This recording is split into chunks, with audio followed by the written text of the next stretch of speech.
In this series of shorter episodes, cultivated by his ways, not captivated by his works, we draw from Miles Stanford's The Green Letters, chapter 17, titled Cultivation. Across 10 short days, we ask, will we be captivated by works or cultivated by his ways?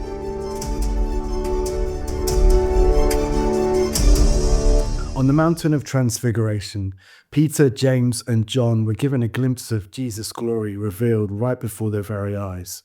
And the face of Jesus shone like the sun, and his garments became white as light. Moses and Elijah appeared, speaking with him. And it was a moment unlike any other, a foretaste of the glory of the Son of God. And Peter's response was immediate and very revealing because he wanted to capture the experience, to build shelters and to remain there. And his instinct was to enshrine the moment instead of listening to what it revealed. Matthew 17:4, we read this. Then Peter began to speak and said to Jesus, Lord, it is good and delightful that we are here. If you approve, I will put up 3 booths here, one for you and one for Moses and one for Elijah. And the Father completely interrupts Peter's plan with his own voice from the cloud saying, this is my beloved Son with whom I am well pleased. Listen to him. And so the focus was redirected away from what was seen and back to the Son himself. Glory was never meant to be frozen into a monument. It was meant to direct the disciples to hear and obey the Son. And so this is yet another lesson of cultivation. Experiences of his manifest presence may come, but they are not the substance. The substance is the indwelling life of Christ himself in the believer.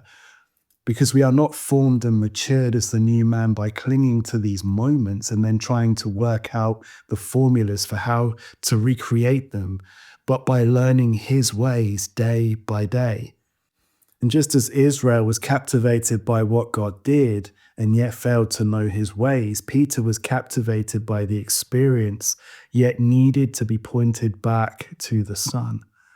And the Father's voice was clear. The center is not the glory seen, but the Son heard. And Miles Stanford writes in The Green Letters, and I quote, each of us must be thoroughly cultivated before he can effectively cultivate others through us. Peter had to learn this lesson through repeated failure, denial, restoration, and the infilling of Holy Spirit. And only then did he become one who could strengthen his brothers. Cultivation took him from the impulse to capture moments to the maturity needed to shepherd the people of God. And as his sons, we are being led the same way by the Holy Spirit. We may be given glimpses of his glory in moments of revelation or in unexpected encounters with his manifest presence. And I've had several of those experiences this year alone, but these are not ends in themselves, and neither have I attempted to recreate any of them because they point me continuously to Christ, to his indwelling life, to my oneness with them. They keep me oriented to the Father as a son who hears him.